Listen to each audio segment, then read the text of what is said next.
लक्षात ठेवा अजित दादा, मी तुम्हाला एक सांगू इच्छितो, डॉक्टर अभिजित बिचुकलेंचा आदर्श घ्या. भाजप तुम्हाला आपल्या हाताने हाणतंय, कसं सहन करता तुम्ही? माझा आदर्श घ्या अजित दादा.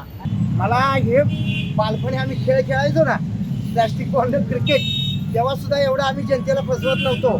आम्ही आमच्या डावासाठी मारामाऱ्या करायचो 2 गटात. आम्ही सख्खे भाव खेळायचो तेव्हा.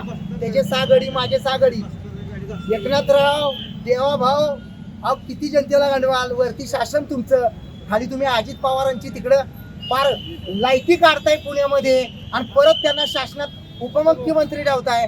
अजित दादा, मला तुम्हाला विचारायचं आहे, मी सुद्धा तुमच्या विरोधात राहिलो पण माझी जीभ कधीही घसरली नाही. काय चाललंय? पवार साहेबांच्या पुतण्याला एवढ्या शिव्या पडतात, काय चाललंय हे? एक लक्षात ठेवा अजित दादा, मी तुम्हाला एक सांगू इच्छितो, डॉक्टर अभिजित बिचुकलेंचा आदर्श घ्या. कुणाच्याही दारात मी जात नाही. तुमच्या त्या भ्रष्टाचाराच्या नावाखाली भाजप तुम्हाला आपल्या हाताने हाणतंय, कसं सहन करता तुम्ही? माझा आदर्श घ्या अजित दादा. You are my lovely brother.